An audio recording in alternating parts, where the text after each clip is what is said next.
Voilà. Je perds ma voiture, mes meubles, enfin j'ai tout perdu. Et il me restait que mes enfants. À ce moment-là, j'ai que mes enfants. J'ai 2 matelas pour mes enfants. J'arrive à racheter, à racheter un canapé d'occasion et j'ai un mini four. J'ai pas de frigo, j'ai rien. On est en plein mois de décembre. Je mets tout au bord de la fenêtre. J'ai pas de balcon. Je mets tout au bord de la fenêtre, un sac plastique sur un volet au bord de la fenêtre pour que ça soit du frais voilà, pour qu'on puisse manger frais. Et ma mère, elle m'aide beaucoup, hein, cette époque-là. Elle fait des allées-venues avec un caddie parce qu'elle n'a pas le permis. Elle prend le train, elle prend mon linge sale parce que j'ai plus de lave-linge. Elle prend mon linge sale. En plus, ma fille, elle fait pipi au lit toutes les nuits. Donc, c'est vraiment une grosse galère. Donc, ma mère, elle m'aide, elle fait des allers-retours et tout. Pourtant, on s'entend pas, on se prend la tête et tout, mais elle m'aide beaucoup. Et elle m'a aussi aidé à transporter mon frigo quand j'ai racheté un frigo. Et je commence à me racheter des petits électroménagers, hein, par-ci, par-là. Je vis. Alors, comment je vis à cette époque-là? Tous les jours, on m'appelle au téléphone, on m'insulte, on me met des pressions. Je t'ai vu à l'angle de la rue, tu vas voir, je vais te tuer, tu vas disparaître, je vais te raser la tête. Enfin, vraiment, je vis. Dès que je vois numéro s'afficher, des fois, ils s'affichent normal les numéros. Je vis harcelée, menacée, sous pression. Donc voilà. Et là, il y a mon ex, un ex qui sort de, enfin l'ex là qui m'a tabassé jour et nuit, qui ressort de prison. Et lui, il me dit bah t'es où machin et tout, donc je lui donne la ville, il vient et il va voir que je suis dans la galère. Mais ce jour-là, il m'insulte. Mais en fait, il voit que je fais tellement pitié. Franchement, je suis en dépression, je suis au bout de ma vie. Il me tape même pas, tellement je fais pitié, quoi. J'aurais pas fait pitié, il m'aurait défoncé. Mais là, il m'a même pas tapé, rien du tout. Franchement, c'était un exploit, quoi. Et il va m'aider à revenir sur Reims. Si je récupère ma voiture, parce que ma mère, elle paye la réparation de ma voiture. Je vais à Reims, je récupère ma voiture, je remonte dans l'autre ville à côté de Reims. Et là, je me fais prendre ma voiture à la fourrière. Donc cet ex-là a beaucoup d'argent parce que il vit dans la fraude, hein, donc voilà. Et il a beaucoup d'argent. C'est-à-dire, il vit dans la fraude, c'est pas de trafic, enfin, c'est un trafic au niveau de la loi, mais voilà. En fait, lui, quand il est en prison, sa mère, elle le déclare chez elle, touchant le RSA. Donc, le RSA s'accumule sur son compte bancaire et quand il ressort, il a le pactole, quoi. Voilà. Donc, il a beaucoup d'argent et tout, et donc, il me sort ma voiture de la fourrière. Ça, c'est la chose positive qu'il a fait dans ma vie. Les enfants et ça. Franchement, il n'a pas fait grand-chose. En tout cas, voilà. Et du coup, je retourne sur Reims avec mes enfants. Et je décide de chercher un logement. Donc voilà, je reviens pas dans l'autre appart et tout parce que l'autre, il a le double de clés. C'est seulement pour ça que je peux pas revenir. Et vu qu'il me dit qu'il va venir me raser la tête et tout, moi j'ai mes enfants, je peux pas rester là-bas, je suis en danger. Donc à ce moment-là, je vais, je vais chez ma mère et ma mère, à un moment donné, elle peut plus me garder. Elle va me dire non, faut que tu partes. Parce que mon fils de 1 an et demi, 2 ans, il lui a mis un coup de téléphone sur le bras. Donc elle pleure, ma mère. Enfin, c'est l'ennemi beaucoup, hein, qui me persécute là, à ce moment-là. Elle pleure et elle me dit non, faut que tu partes maintenant. Donc je prends mes valises, je vais dans la rue, mais je sais pas où je vais, hein. Franchement, je suis posée, je me dis mais sur une barrière. En face, il y a l'auto-école où j'avais passé mon permis et là, toute une remise en question. Je dis, bon, là, je m'appelais encore Océane. Je dis, Océane, là, tu vas où? Tu fais quoi? Les enfants, ils jouaient, ils se rendaient pas compte de la situation. Et je dis, mais là, je fais comment? Je vais dormir où ce soir? Je fais comment? Je fais où? Je fais quoi? Et là, il y a une fille que je connais qui sort de la boulangerie, je sais pas d'où, franchement. Elle me dit, ah, ça va? Je dis, oui, ça va, et toi? Souriante et tout, on voyait pas que j'étais à la rue, hein. Elle me dit, tu reviens de vacances? Dans ma tête, déjà, si seulement je revenais de vacances, franchement. Je dis, non, je suis à la rue. Elle m'a dit, t'es pas sérieuse? Je dis, si, Aïcha, je suis à la rue, je sais pas où je vais aller, là, en fait. Je suis à la rue, quoi. Elle me dit, non, viens chez moi, je peux pas te laisser comme ça. Donc, je vais chez elle. Et elle me fera la misère, hein. Elle m'accepte chez elle, mais elle va me couper l'eau chaude, elle dira qu'il n'y a pas d'eau chaude. Donc, mes enfants et moi, on va se laver à l'eau froide. Et un jour, j'en ai marre. Je sais où elle coupe l'eau. Et je vais ouvrir la porte, je vais remettre l'eau. Et je vais crier. Je rigole parce que j'étais vraiment je faisais vraiment du cinéma. J'avais l'eau chaude dans la douche. Je criais « Ah, c'est froid, c'est froid !» pour que ça soit crédible. On peut pas se laver à l'eau froide sans crier. Du coup, je faisais ça. Franchement, j'en rigole aujourd'hui, mais c'était vraiment la misère. Et, voilà. Et même mes enfants, je disais crier quand je voulais vous crier et tout. Et après, en 2 secondes, j'allais recouper l'eau pour qu'elle voie qu'on sait vraiment laver à l'eau froide. Comme ça, elle est réjouie dans son cœur, elle est contente. Et voilà. Et elle va me faire la misère. Donc, moi, je fais la prière musulmane. Hein. Bon, des fois, je loupe tout ça. Je fais pas les. Souvent, je fais les 5, mais pas. Enfin, il y arrive des jours où je fais les 5 prières par jour. Et il y arrive des jours où je vais même pas prier tout court. Et donc, elle va me voler tous mes foulards, tous mes hijabs, comme on dit, pour faire la prière. Et ah oui, j'ai oublié de vous dire aussi, un jour dans ma vie, je vais mettre le jilbab. Hein. Je mets le petit foulard, après je mets le hijab et après je mets le jilbab. Ça veut dire les tenues là de Syrie des femmes. Je mettais ça. J'étais extrémiste, vraiment j'avais fait des recherches sur la fin des temps, les musulmans, enfin vraiment j'étais dans l'extrême à un moment donné. Et voilà, et du jour au lendemain, un jour il faisait chaud et ma pote elle m'a dit oh, vas-y on s'en fout du regard des gens, retire ça. Vraiment, c'est là que je vois que cette fille-là a vraiment été la grâce dans ma vie. Et donc voilà, et ça c'était une petite aparté. Et donc la fille, elle me vole mes foulards, tout ça, de prière, elle me vole plein de choses. Elle me fera la misère, elle tapera même sur mes enfants sans que je sois là parce qu'un jour je vais trouver un logement, je vais payer la caution. Donc j'arrive en centre-ville de Reims et là il faut faire le déménagement. Donc il y a mon ex qui m'aide, franchement il m'a aidé aussi à emménager. Et donc voilà, j'avais pas grand chose, mais j'ai pris ma voiture qui était réparée. Je suis partie faire mon déménagement, mais j'avais laissé mes enfants à cette fille-là. Et cette fille-là, elle avait mangé devant mes enfants ce jour-là. Elle a mangé les yaourts de mes enfants. Enfin voilà, elle a fait des choses vraiment injustes qu'on peut pas faire à des enfants. Elle fera croire à mes enfants aussi que je suis morte dans un accident de voiture pendant mon déménagement. Elle a dit oui, votre mère elle est morte. Enfin ça ce sont des faits que je n'invente pas, que ce sont mes enfants qui m'ont relaté après. Donc une petite fille de 6 ans quand elle vous dit ça et qu'elle en pleure et que oui elle m'a tapé, elle m'a tiré mes grands cheveux et tout. Enfin voilà quoi. À un moment donné même ma fille elle lui donnera un coup de pied. Franchement ça m'a vraiment, j'ai pleuré après, j'ai dit punaise mais pourquoi on s'attaque à mes enfants, j'ai vécu la misère, j'ai vécu ça et là on s'attaque à mes enfants. Enfin franchement, même là actuellement je vous en parle, j'ai les larmes aux yeux. Vraiment c'était vraiment une vie très dure. Hein. Elle appellera même la police pendant mon déménagement pour qu'ils prennent mes enfants. Mais la police ils vont refuser parce que la maman n'est pas partie depuis longtemps. Donc si demain la maman n'est toujours pas là, donc en gros il faudra qu'elle les ramène au poste et là ils les placeront mes enfants. Donc j'arrive chez elle, il est 4h du matin. J'ai fini mon déménagement, je dors pas et tout. Enfin, quand on a la vingtaine, on pète le feu en vrai. On peut faire un déménagement, pas dormir, retourner au travail. Voilà, hein, franchement, c'est pas compliqué hein, quand on est plus jeune. Hein. Et donc voilà, je récupère mes enfants la première nuit. Donc eux, ils ont leur matelas. Et moi, je dors au sol, je m'en fous, franchement. Je me dis, mes enfants, ils ont un lit, un matelas, ils dorment, ils ont une couette. Moi, j'ai rien, on s'en fout. Tant que mes enfants, ils ont, je m'en fiche. Franchement, je m'en fous à ce moment-là. Donc voilà, et là je fais tout pour que mes enfants ressentent pas la galère quoi. Et là voilà, donc je suis toujours poursuivie même à Reims, hein, je suis toujours poursuivie, on m'appelle, on me menace, on me met des pressions. Donc voilà, je suis au centre-ville, tout ça, donc je suis revenue, j'ai réussi à m'en sortir sans me faire placer mes enfants. C'était ça, je voulais pas me faire placer mes enfants. Parce que cette personne-là, le pervers narcissique, je pense qu'il cherchait que ça, que je perds ma famille. Et donc à un moment c'est lui qui va même perdre sa famille. Et donc voilà, j'arrive au centre-ville et un soir je sors dans la rue aller chercher des cigarettes parce que je fumais la cigarette. Et c'est pareil, le Seigneur m'a délivré après mon baptême de ça. Donc je fumais les cigarettes. Donc je sors dans la rue, je dis allez je vais chercher des cigarettes. Et là, d'un coup, je croise le pervers narcissique. Mais pourquoi dans ma rue ? Pourquoi ? Là, je vois que le diable, il a vraiment tout fait pour gâter ma vie. C'est là que je le vois. Je sais pas, il aurait pu se retrouver dans la 3 rues derrière. Non, il s'est retrouvé dans ma rue à la même heure que moi, comme par hasard. Il n'y a pas de hasard dans les choses de la vie.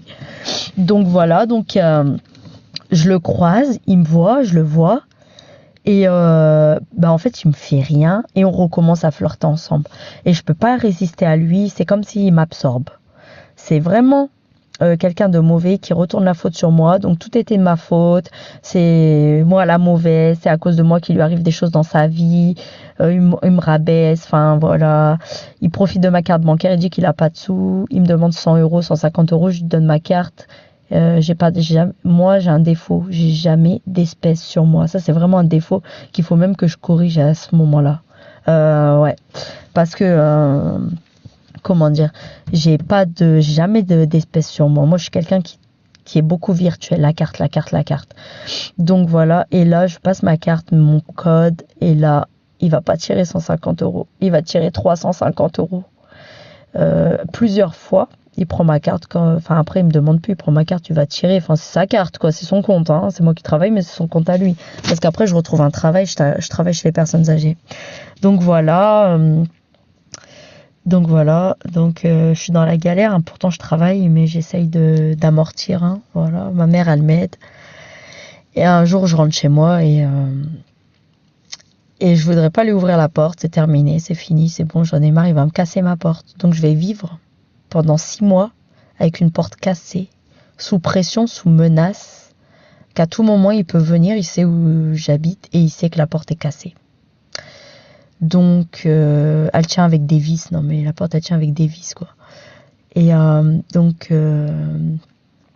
après ma porte sera refaite en septembre-octobre parce que lui il m'a cassé ma porte vers mai-juin. À la fin de l'année quand la période estivale juillet-août en France arrive où les entreprises travaillent presque plus au ralenti parce que tout le monde part en vacances, c'est à ce moment-là que il casse ma porte. Comme ça il y a 6 mois, j'ai mis au moins 6 mois, 4 mois je pense, 4 mois à avoir une porte normale. Hein. Et enfin voilà, donc après je décide de sortir avec un autre garçon pour lui faire voir que en fait lui c'est du vent, il est plus rien pour moi. Donc il va rentrer, sonner, je vais lui ouvrir, il va toquer à la porte, je vais lui ouvrir, je vais dire tu veux quoi? Et sauf qu'il y a un garçon, il y a l'homme chez moi, il va me voir, il va me mettre une claque, enfin voilà. Et une nuit, il va sonner chez moi. J'appelle la police vient, il me dit c'est bon, on l'a fait sortir de chez vous, de votre résidence. Mais le problème, ce qui se passe, c'est quand je vais au travail, le lendemain, il va m'attendre dans la rue avec son chien, toujours avec son chien. Il va me dire jure-le sur la tête de nos enfants. Mais il a complètement pété un plomb, le gars. C'est là que j'ai vu qu'il était pas net. Je le regardais crier dans la rue. Moi, j'étais beaucoup observatrice à ce moment-là. J'observais beaucoup quand j'étais plus jeune. Et je le regarde, il crie. Et là, il me regarde, il dit quoi?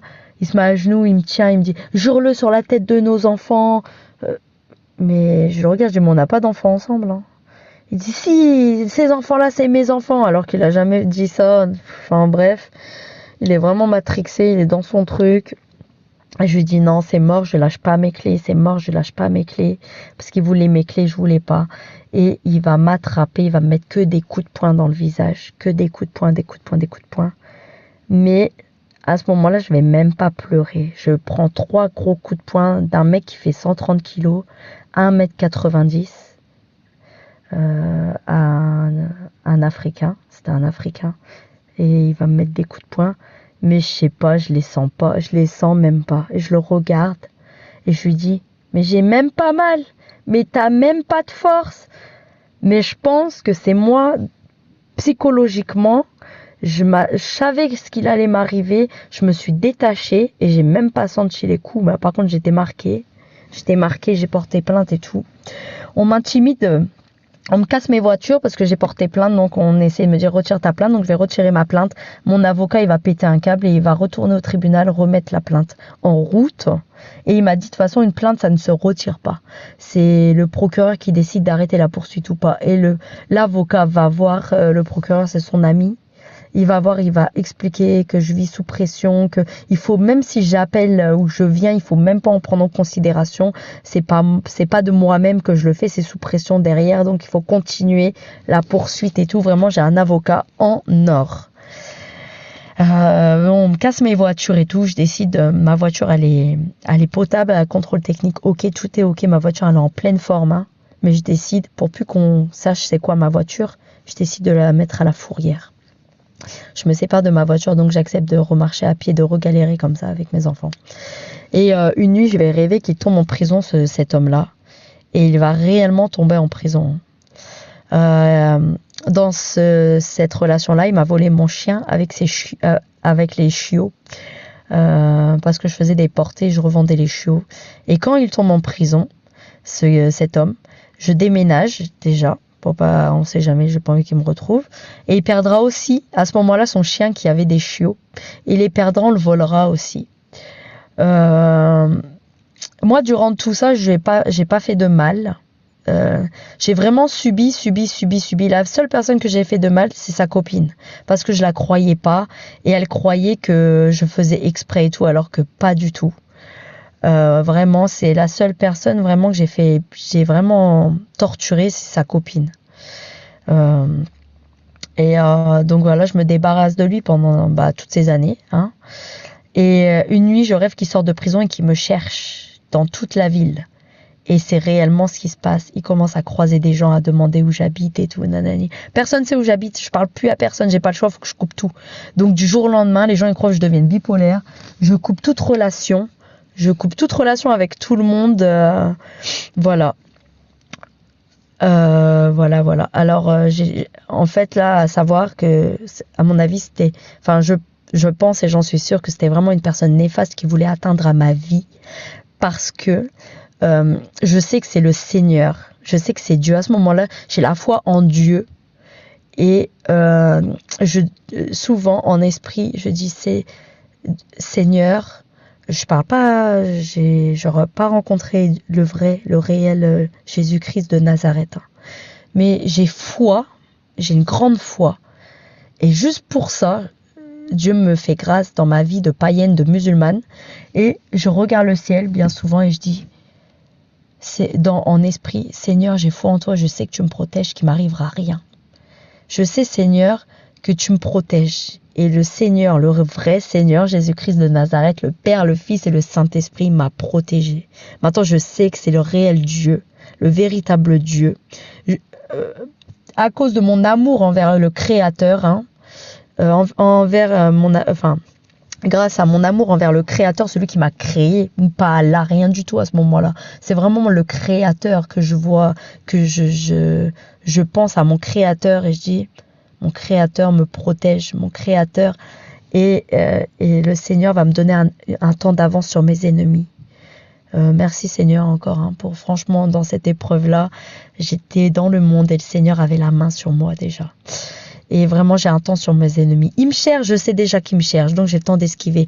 Il fait ça, vraiment, j'ai des rêves, et quand mes rêves arrivent, ça arrive réellement. Voilà. Et j'ai le temps de prendre de l'avance et après ça arrive, moi je suis déjà sortie de la situation, quoi, voilà. Alors dans ma vie aussi, la voisine de ma mère était orthodoxe. Avec de l'huile, elle a fait un signe de croix sur mon front. Voilà. Et entre-temps, je revois l'ex qui était en prison. Voilà, donc je vais tomber enceinte de lui, mais je vais pas garder l'enfant. Je vais avorter. En mai 2017, je vais avorter. Voilà. Un soir, je vais croiser une femme que je connais, elle va me dire « Donne ta main ». Et elle a lu les lignes de ma main gauche. Et elle m'a juste dit « Oui, tu ignores tes enfants et tout ». Mais c'était réel, hein, j'ignorais vraiment mes enfants. Et après ça, qu'elle ait vu dans ma main, j'ignorais mes enfants. C'est-à-dire que quand ils criaient ou ils se prenaient la tête, je bouchais mes oreilles à ce moment-là. Pas avec mes mains, mais je me détachais de ça encore. Voilà quelle ignorance j'avais. Et dès que j'ai donné ma main, là, le soir-là, j'ai senti dans ma nuque. J'avais mal dans ma nuque. Donc c'était spirituel. Donc il y avait déjà des esprits, voilà, et ça, j'ai eu la délivrance aussi. Et donc voilà, après ça, avec mon amie aussi, elle regarde les astros. Elle me faisait trop rigoler avec ces trucs de médisance. Elle est trop dans... astrologie, elle regarde les trucs sur YouTube, chaque mois c'est tarot de cartes et tout, elle dit, ça y est, ce mois-ci va se passer ça, ce mois-ci Vénus va croiser je sais pas quoi, enfin vraiment, je la regarde, péter de rire, quoi. Je me moque d'elle. Parce que moi-même, le chat noir sous l'échelle, quand ma mère, par exemple, un vendredi 13 et un chat noir passe sous une échelle, moi, je suis pas superstitieuse. Mais pas du tout. Quand mes filles jouaient, elles ouvraient le parapluie chez moi, dans ma maison, ma mère criait « Ah, ça apporte malheur !» Je disais « Bah, c'est bon, on a déjà le malheur, de toute façon, malheur pour malheur, on craint plus rien. » Enfin, j'y croyais pas, j'ai jamais cru en ces bêtises-là. Donc, voilà. Et du coup, ma copine, donc, elle regardait ça et tout. Et du coup, moi, j'ai jamais été trop attirée, mais après, je rigolais, tout ça. Mais j'ai quand même regardé quelques coups. J'y croyais quand même, mais sans y croire. Enfin, je voulais voir ce que ça disait, voir si ça allait vraiment se réaliser, quoi. Voilà, donc j'ai fait quelques fois regarder sur YouTube les trucs de tarot, mais sans plus, quoi. Voilà. Et cette fille-là aussi, elle va me faire le pendule sur ma main, ou je sais plus, oui, sur ma main droite, ou je sais plus. Mais elle va me dire, oui, c'est pour savoir combien d'enfants on va avoir, enfin, et le sexe pour savoir, enfin, je sais pas trop quoi. Bref, on a fait ça, mais pareil, je croyais pas trop non plus. Voilà, je suis tombée. Ah oui, j'ai aussi fait une roquia de l'islam dans mon dos. J'ai mis une baffe, une enceinte, une JBL dans mon dos, et j'ai fait une roquia, une invocation. C'est pour chasser les maladies, tout ça. Enfin, vraiment, c'est des grosses bêtises à ne pas faire surtout. Et je suis tombée sur quelques garçons, voilà, j'ai eu des plans sexe, j'avais le cœur noir, je voulais rien, je voulais plus rien savoir. La vie, elle m'avait tellement endurcie, j'étais obscurcie. Je rencontre un garçon avec qui je vais avoir une relation, mais vraiment, je le prends pour mon plan, voilà, mes trucs d'adulte, quoi, voilà, donc... et je vais tomber enceinte. Il en veut pas, donc je fais ma vie...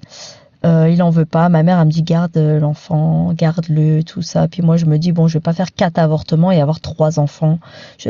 Mon corps, c'est pas un cimetière. Vraiment, à ce moment-là, je dis je vais pas plus donner la mort que j'ai donné la vie.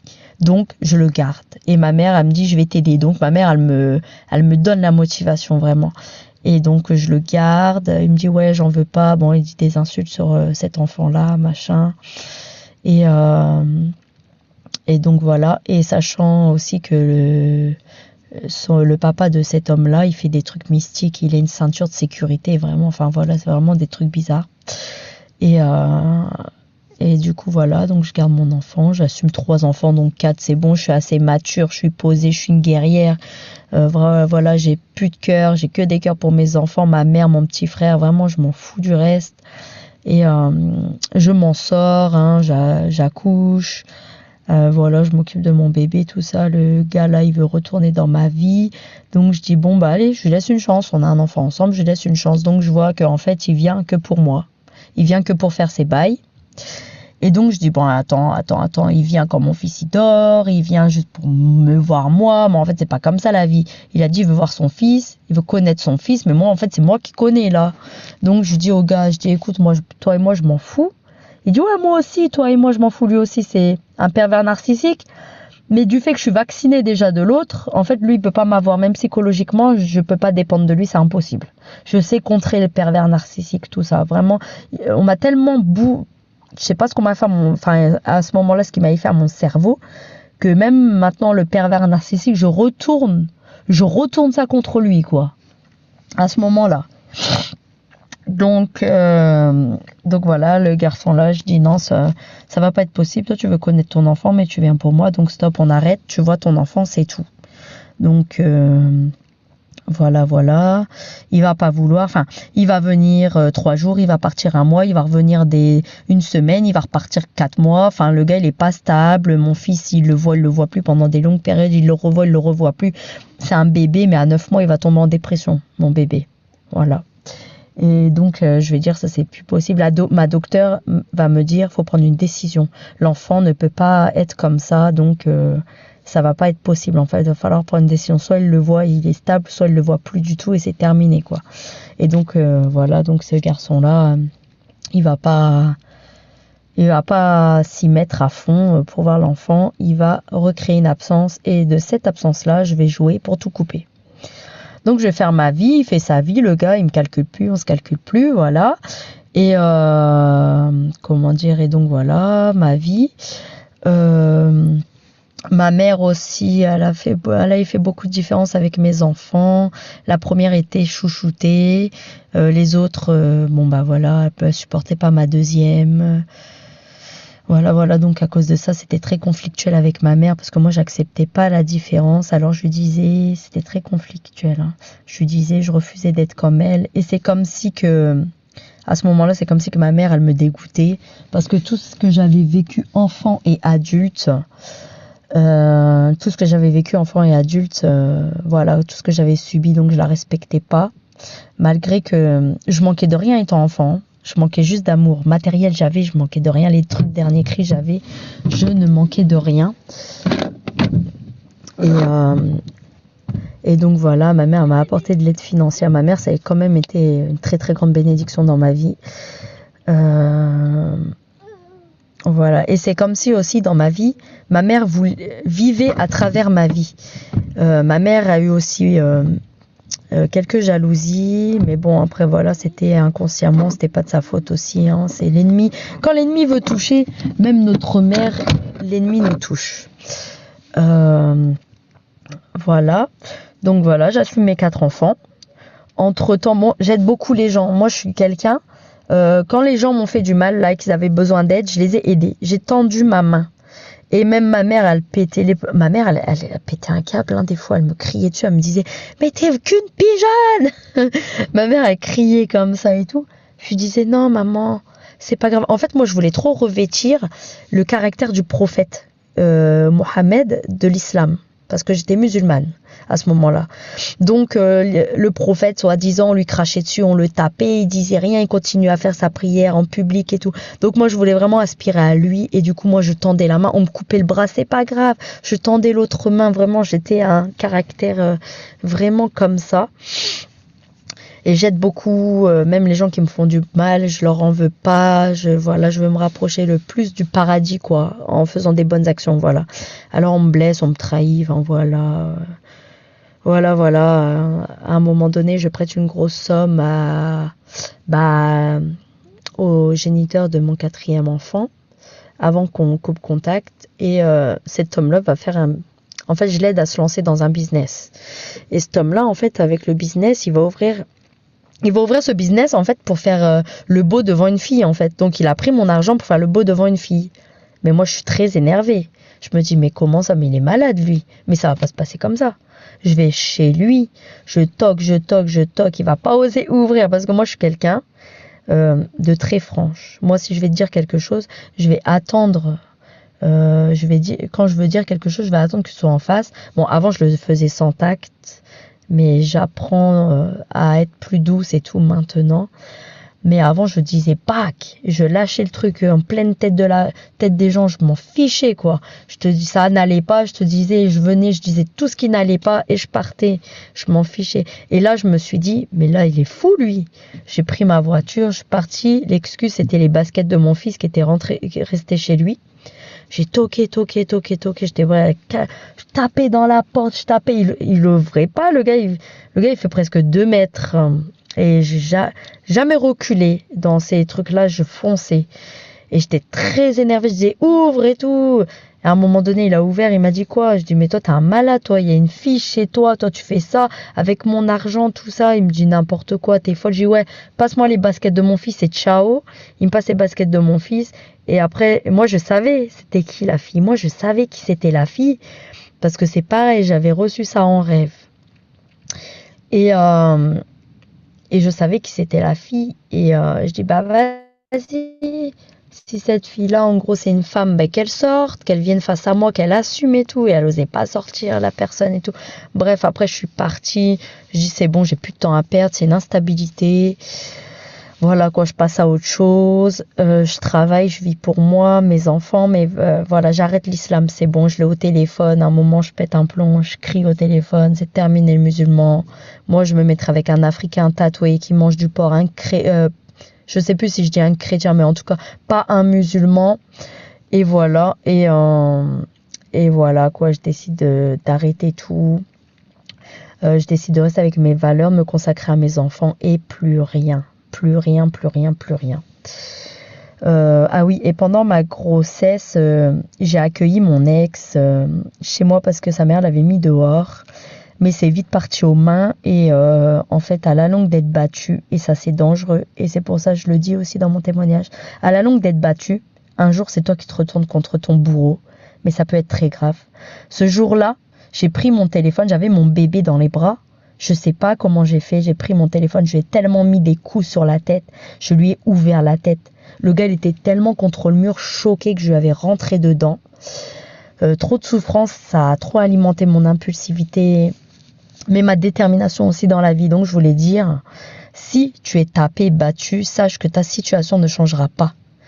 Il s'excusera, tu te sentiras coupable et demain, il changera une semaine, mais ça recommencera parce que c'est comme ça. Et encore, si tu n'as pas Dieu dans ta vie, ça sera comme ça. Dieu peut changer ton mari, mais si tu es battu, franchement, moi je conseille pas. T'es pas en Christ, c'est pas le mari, c'est pas l'homme de ta destinée. Faut pas rester dans ce genre de situation. Et moi, j'ai jamais porté plainte, mais en fait, il faut. Tu te fais battre, va voir la police. La police vont t'aider. La police sont pas là pour te retirer tes enfants, par exemple. Ils sont là pour t'aider. Ils sont là pour nous aider. Mais moi, dans ma tête, j'étais tellement matrixée. J'étais dans un film. Je me disais, non, je vais voir la police. On va me retirer mes enfants. On va me dire, je suis pas apte de m'occuper. Mais en fait, si toi, t'es battu, c'est pas de ta faute. Mais c'est pas parce que t'es battu que t'es pas apte à t'occuper de tes enfants. Déjà, ça, il faut le savoir. Moi, je l'ai vécu, ça, et ça, il faut le savoir. Donc, t'es battu, tu n'es pas ce qu'on dit que tu es. Surtout, ne prends pas ça pour toi. La personne qui te bat, c'est elle qui a un mal-être, en fait. C'est elle qui n'a pas confiance en elle, c'est elle qui ne croit pas en elle, c'est elle qui se sent... Si la personne t'insulte, t'es une bonne à rien, sache que cette personne-là se sent bonne à rien, en fait. En fait, c'est son mal-être qui te remet sur toi. Voilà, ça, il faut le savoir. Ça, je le savais pas. Maintenant, ça, je le sais parce que voilà, je suis arrivée en Christ et tout. Le Seigneur, j'ai avancé avec le Seigneur. Le Seigneur m'a bien fait comprendre que, en fait, non, le mal-être qu'ils disent, en fait, c'est le mal-être que eux ils ont. Et donc, ce mal-être-là, tu n'as pas à le subir. En fait, c'est la personne-là, si elle n'a pas voulu, si elle est en Christ et elle veut pas, enfin, déjà en Christ, c'est pas possible. Enfin, c'est très rare que ça arrive.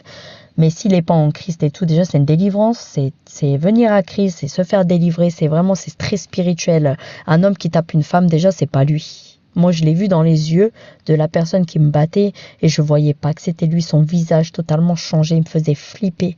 Franchement il me faisait flipper, je voyais une autre personne, mais réellement une autre personne. En tout cas c'est un cas de possession. Ça, il faut le savoir. Tu tapes sur ta femme, si tu écoutes mon témoignage, il faut faire ta délivrance. Viens au Seigneur, on fait ta délivrance parce que c'est pas normal. Après cela, bon bah voilà, après toute cette vie là, voilà, c'était mon témoignage. Voilà, j'ai plus rien à ajouter. Ah si, j'ai encore quelque chose à ajouter. Je précise que je n'ai pas toujours été remplie d'amour envers mes enfants. D'accord? Parce que quelqu'un qui se fait taper, quelqu'un qui n'a pas connu l'amour, tu aimes tes enfants, mais tu peux pas donner ce qu'on t'a pas donné toi. Si toi, t'as pas grandi dans un cadre câlin et tout, tu peux pas donner de câlin à tes enfants. Et moi, je l'ai vécu. Et quand j'étais énervée, mes enfants, parce qu'à un moment avec les épreuves, la galère, tout ça, j'étais vraiment à bout de nerfs. Et quand mes enfants faisaient quelque chose, je sortais des mots à ne pas sortir pour des enfants, des mots à ne pas dire pour des enfants. Franchement, je les maudissais. Pour moi, mes enfants dans ma vie, c'était devenu un fardeau. C'était déjà seule avec autant d'enfants en bas âge, tout ça, j'étais vraiment perdue. J'étais perdue, j'étais un caillou au milieu de l'eau, j'étais je sais pas moi, une personne au milieu d'un Sahara. J'étais vraiment seule, perdue, vide. Étant enfant, je n'ai pas été construite. Je me construis maintenant en Christ. Je n'étais pas construite. Je me rends compte que j'étais là, construite physiquement, intérieurement, vide. Et c'est réel. Et ça, il y en a plein qui sont comme ça. Et il n'y a que Dieu, Christ, Jésus-Christ de Nazareth, pas d'autre Dieu, le seul véritable et vrai Dieu qui peut te construire. Moi, ce que Dieu fait pour ma part dans ma vie, dans mon être, personne l'a fait. J'étais dans l'islam, personne l'a fait. Voilà. Après, de temps en temps, je parle avec un certain Padrecito, donc mon mari actuel, maintenant, voilà. J'ai jamais été mariée avant. Donc on se fait quelques compliments, c'est connu sur Snap. On se fait quelques compliments, mais rien de plus. Je suis seule avec mes enfants, voilà. Il me complimente, il me dit que c'est dur d'être seule avec des enfants, que lui aussi sa maman a vécu seule avec eux et que c'est dur. Enfin voilà. Et il me dit qu'un jour je trouverai quelqu'un de bien et que si la personne m'aime, il me prend. On aime l'arbre, on prend les branches. Il m'a dit. Je lui avais jamais dit mes souffrances, mais il m'avait déjà dit ça. Le Seigneur parlait à travers lui déjà. Il m'avait ajouté pour la simple et bonne raison sur Snapchat car je vendais des parfums d'une marque italienne à l'époque et c'est mon ex, celui qui me tapait, qui m'a identifié, qui m'a aidé quoi. Et c'est grâce à lui que j'ai rencontré mon mari. Non mais ta malédiction se transforme en bénédiction. Non mais et sur Snap, du coup, voilà, il m'a ajouté tout ça. On se faisait des compliments, tout ça. Un jour, on avait mis le même polo Lacoste. Je me rappelle, on s'était fait « Ah, on a le même polo aujourd'hui, habillé pareil. » On avait la voiture de la même couleur. Enfin, on avait beaucoup de points en commun qui nous faisaient rigoler. Et un jour, il m'a invité. « Oh, bah, on va se voir, boire un verre. » Moi, je lui ai dit direct, je bois pas d'alcool. Moi, j'étais plus musulmane, plus rien, mais j'avais mes valeurs. Je bois pas d'alcool, moi. J'étais très carré.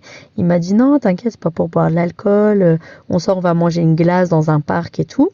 Donc, on part dans le parc, on se voit. Franchement, ce jour-là, j'étais habillée tellement stressée de voir un inconnu. J'avais pris mon sac de travail déjà au lieu de prendre mon sac à main. J'étais habillée banale, je sortais du travail. J'étais pas maquillée, pas coiffée. Je lui ai dit, écoute, tu vas me voir. En fait, je m'en fichais que je lui plaise ou non, en fait, parce que moi, je m'en foutais, je voulais pas. Et il m'a dit, oui, t'inquiète, c'est pas grave et tout. J'ai dit, franchement, moi, je veux pas je lui plaise à l'apparence. Si je dois lui plaire, c'est naturellement, c'est moi, quoi. Et puis, il m'a invité à manger, du coup, la glace dans le parc. Et en fait, il n'y avait pas de glacier. Il y avait le parc, mais il n'y avait pas de glacier, comme par hasard. Toute l'année, dans ce parc-là, il y a le glacier. Cette année-là, il n'y avait pas. C'est tout. Enfin, nous, ça nous a fait rire. Hein. On a longuement parlé, donc je lui ai expliqué. Je ne cherchais pas quelqu'un, j'avais 4 enfants. Je lui ai clairement dit avec ces mots-là que je vais vous dire, je suis fanée, je ne crois plus en l'amour. Surtout avec beaucoup d'enfants, en fait, je ne me voile pas la face, je sais que je suis condamnée à rester seule. Et lui, il me dit tout le contraire. Il me dit non, tu m'intéresses. Mais moi, en fait, intérieurement, j'ai pas envie de m'investir. En fait, je me suis trop cassé la figure. J'ai pas envie de m'investir, quoi. Ça fait 1 an, là, j'ai de la tranquillité, donc je veux pas m'investir. Il me dit qu'il est sérieux. Bah, il se vend positivement. Il me dit qu'il est sérieux, que si nous sommes ensemble, c'est quelqu'un de fidèle, qui tape pas les femmes, qui veut pas s'amuser. En fait, plus je repousse cette relation, bah, en fait, plus il est attiré. Et un jour, il me dit, il faut que je te parle de quelque chose. Et il me demande si ça te dérange, qu'il connaît mon ex, que mon ex lui a déjà parlé de sa relation avec moi, du coup, mais il savait pas qu'on se parlait. Et qu'en fait, que mon ex, il a avoué que c'est lui qui a tout gâché. Franchement, j'étais surprise. Je dis, punaise, pour une fois qu'il ment pas, le gars, il a dit la vérité, quoi.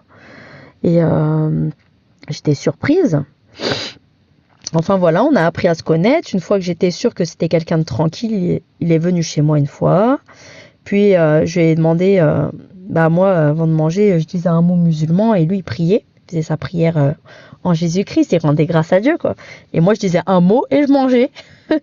et je regardais vraiment, je voyais, il m'apaisait la paix, je ressentais quelque chose de spirituel quoi.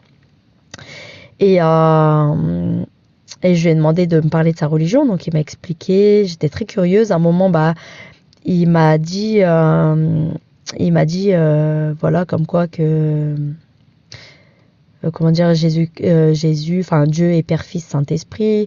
Enfin moi, j'étais encore dans les matrix de l'islam. Je disais, oh, il blasphème, Jésus est Fils de Dieu. Je disais, ah, le blasphème. Enfin voilà, j'étais vraiment matrixée. L'islam, ça met des barrières. L'islam, c'est des murs qu'il faut casser. Même nous-mêmes, quand on a été dans l'islam, par exemple, moi, quand j'étais à Christ, quand je suis venue à Christ, je rentrais dans les toilettes du pied gauche, je ressortais du pied droit, je rentrais chez moi du pied droit, il fallait pas que je rentre chez moi du pied gauche, parce que tout ça c'est des malédictions. Enfin, avant de sortir, faut sortir du pied droit. Franchement, c'est C'est une fatigue, l'islam. L'islam, c'est une fatigue. Euh, toujours plus, toujours plus, toujours plus. On n'est jamais protégé. Si tu fais pas une invocation, t'es pas protégé.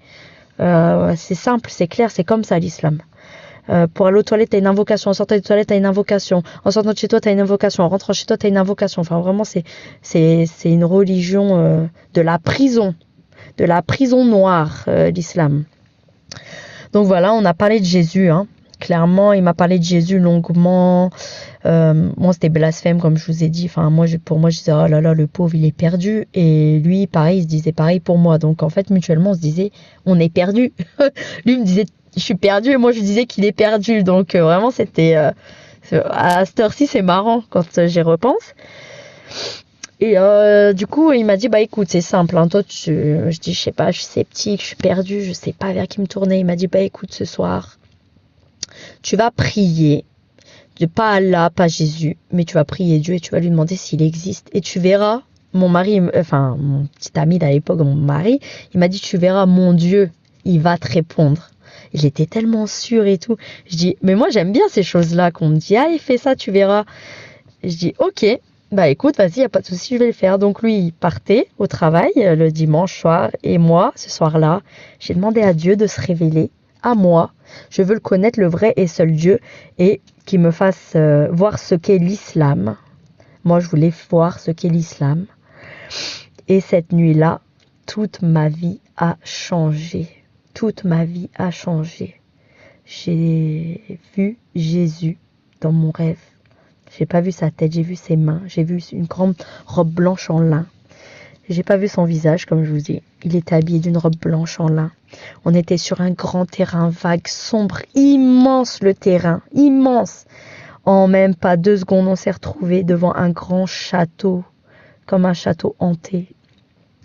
Et il m'a dit, à droite, il y a les démons rouges, et à gauche, il y a les démons noirs. Et voilà, fin de mon rêve.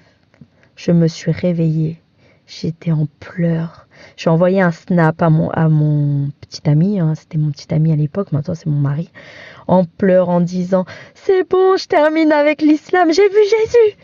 Je connais pas Jésus, je l'ai jamais vu, mais je savais que c'était Jésus. J'ai vu Jésus. J'étais trop excitée, je pleurais, enfin vraiment, je sais pas ce qui m'est arrivé. Ma vie, elle a totalement changé en octobre 2021. Donc à cette relation-là, donc une nuit, j'étais dans le semi-conscient, un démon est venu me coudre le col de l'utérus. J'ai jamais osé le dire à mon mari, de peur qu'il me prenne pour une folle. Je me suis dit, mais je vais lui dire que je vis une vie spirituelle, il va me prendre pour une tarée. Donc j'ai jamais osé lui dire et tout, mais il y a un démon qui était venu me coudre le col de l'utérus. Je prends mon baptême le 27 novembre, j'ai reconnu le Seigneur, enfin j'avais déjà reconnu avant, mais par les eaux du baptême, j'ai reconnu Jésus-Christ comme le Père, Fils et Saint-Esprit, mon Seigneur, mon Sauveur, mon Roi, mon tout, toute ma vie. Voilà. Nous continuerons notre vie et nous allons commencer à prier pour notre mariage. Voilà. Donc, on va prier pour notre mariage, tout ça. Donc là, sa vie, elle se débloque. Hein. Mon mari, c'est clair, elle se débloque sa vie. Il vous donnera ça aussi dans son témoignage. À ce moment-là, sa vie se débloque. Et le Seigneur me donne, donc on prie pour le mariage. Lui, il part en mission des 8 semaines, 2 mois. Donc le Seigneur, il me donne un rêve où nous allons nous marier et je vois une petite fille. Donc je lui annonce, on va se marier, on va avoir une petite fille et tout. Et lui, il me dit n'importe quoi. Oui, mes ex aussi, ils ont rêvé qu'on allait avoir un enfant, mais c'est pas pour autant que ça arrive. Et je dis, écoute, moi quand je rêve un truc, ça arrive.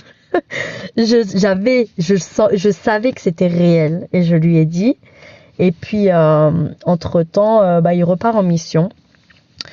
Et on se voit rarement pendant ces quelques mois et tout. Et comment dire, et puis voilà, donc à un moment donné, en février, on va prier pour le mariage encore. Et comment dire, et on va prier pour le mariage. Et moi, dans cette prière-là, moi, je vais prier, mon col de l'utérus se délie. Voilà. Je tiens aussi à préciser que j'ai eu des relations voilà, avec mon futur mari avant le mariage. Hein. Malheureusement, je ne savais pas, j'étais jeune en Christ, je connaissais rien, je lisais la Bible, je comprenais rien. J'avais juste ma foi, j'aimais Dieu, voilà, c'était juste vraiment ça. Et je vivais déjà des choses spirituelles, mais j'avais pas encore ces profondeurs que j'ai maintenant. Voilà, après presque 2 ans et demi en Christ, c'est pas pareil que mes débuts, quoi. Donc voilà, je faisais encore des choses pas bien. Et j'ai été délivrée de la cigarette en décembre, du coup. Et du coup, en février, donc voilà, on va pas se faire de dessin. Donc je prie comme ça et je tomberai enceinte. Voilà, je tomberai enceinte de mon 5e enfant. Et vraiment dans cette relation, donc on a subi des déblocages. On a eu des déblocages de la part de la vie de mon mari. Tout s'est débloqué quand on s'est connus. Il m'a parlé du Seigneur. Je suis venue à Christ, j'ai pris mon baptême. Tout s'est débloqué dans sa vie. Donc il a passé des épreuves, des terrains pour passer de grade, etc. Il était bloqué toutes ces années son bas grade et il avait eu un accident. Enfin voilà, il était bloqué spirituellement. Il était bloqué. Et moi je savais pas. Et j'avais même vu, je lui avais dit, derrière toi, il y a une femme de contrôle. Donc moi j'avais déjà reçu ça du Seigneur et il me dit, mais comment tu sais? Je dis, moi je l'ai vu en rêve. Il m'a dit, oui, il y a déjà un homme de Dieu qui m'a déjà dit ça et tout. Donc vraiment c'était la confirmation. Il y avait une femme de contrôle derrière lui et tout. Donc voilà. Voilà, donc après ça, lui il va vivre... lui va vivre son expérience spirituelle sur son terrain, hein, c'est clair. Hein. Donc lui, il m'avait relaté les faits comme quoi que vu qu'il avait eu la blessure grave, donc je vous ai parlé qu'il avait eu un accident, il avait une blessure grave à sa cheville, plusieurs années avant qu'on se connaisse. Donc là, dans ses épreuves, il va avoir très très mal. Il marche toute une nuit, il a très mal à sa cheville, il s'arrête. C'est des choses qu'il m'a relatées. Il commence à parler d'abandon. Et là, il réfléchit pour savoir si je suis réellement sa femme, si c'est vraiment le Seigneur qui nous a mis ensemble. Et là, il va demander à Dieu si c'est moi sa femme, alors que je me réveille à 3 heures du matin, que je prenne de ses nouvelles. Et quand il va me dire qu'il a mal, donc je vais prier pour lui et que la douleur parte instantanément. Et plusieurs années avant, il avait reçu une prophétie qui me décrivait totalement, moi comme je suis. Donc d'origine mais blanche et blonde, j'étais de corpulence normale. Bon, maintenant je suis en surpoids, mais avant j'étais corpulence normale. Voilà, enfin ça me décrivait moi, quoi, totalement, aux yeux bleus, machin, enfin vraiment tout comme moi je suis en fait. Hein. Et du coup voilà, et donc il a fait cette prière là, comme je vous ai dit, hein, que si je suis bien sa femme, que je me réveille à 3 heures du matin, que quand il va me dire qu'il a mal, que je prie et que la douleur parte instantanément. Donc là, on est à plus de 100 km. Hein. 100 km qui nous séparent, plus de 100 km. Je ne sais pas où il est dans le département, je ne sais pas. Enfin voilà, ils sont sur un terrain, ils sont coupés du réseau des fois et tout, voilà. Donc à ce moment-là, donc cette nuit-là, je me lève à 2h40 du matin. Je ne sais pas pourquoi. Je prends de ces nouvelles choses que je fais jamais la nuit.